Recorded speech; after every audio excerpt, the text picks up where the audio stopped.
I'm Thomas Haddy, and I turn bowls out of stone. Yes, I turn bowls out of stone. They start off as big raw pieces of rock, and I work them down into hopefully something that people enjoy. I like to say that they're like my children. They start off, I try to form them into good things, and then eventually I want them to find a good home.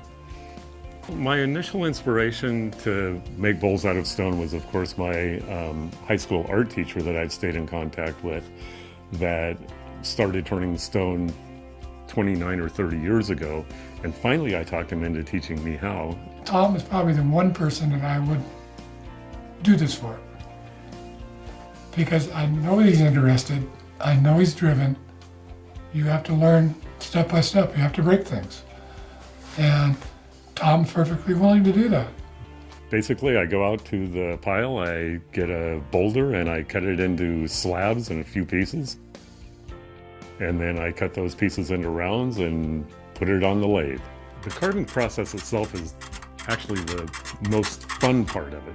Getting the shapes and figuring out what stones are going to go together, and then getting the shapes of those stones and putting that together is kind of the fun and exciting part of it.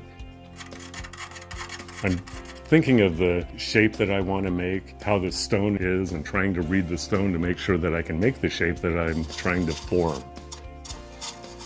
On occasion, you run into this unexpected flaw that you see, and you're getting close to the end, and you think that you have this really nice bowl, and then bam, it's all gone. And so what I do with that is I always have a standby ready to go. I put it right on there. It's like falling off a horse. You just get right back on, you start another one. You use that as a learning process. If I don't have time to work in my studio and to turn bowls, I actually feel like something's missing. I could turn bowls all day long. After you make one, you just want to make another one. It still amazes me that the bowls came out the way that it did. Sometimes I just go, who did that? How did that happen? The colors of the stone are always different, so no two bowls are ever alike. And with things that I'm not making a set out of, I like to try to make them unique so that if somebody buys one of my pieces, they're not going to go down the line and somebody else will go, hey, I got one just like that.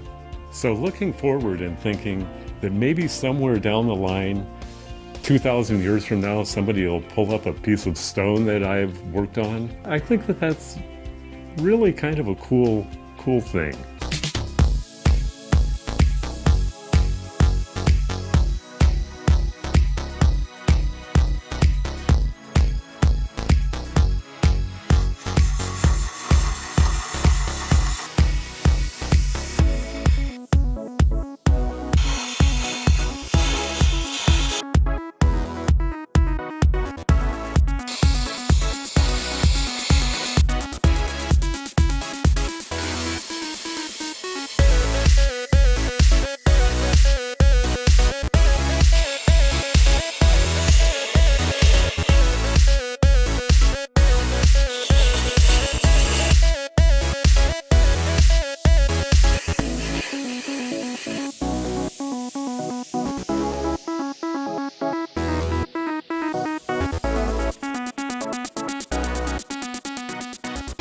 I use alabaster, soapstone, brucite, chlorite, any stones that I can that are soft enough that will carve, but not too soft that they turn to mush and dissolve on my lathe when I do the water sanding. After you get it to the shape, and then the thinning part is the nervous part, to get it where it's thinner and thinner. Rather exciting, but scary too. So it goes from amusement to nerve-wracking almost.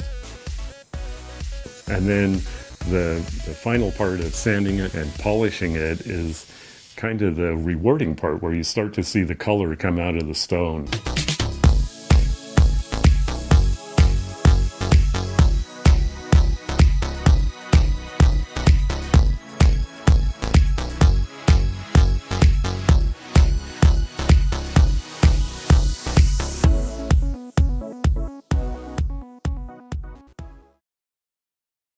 I would like to make something that other people don't have. And so very few people make stone vessels. That kind of inspired me to put out things that a million other people don't have out there.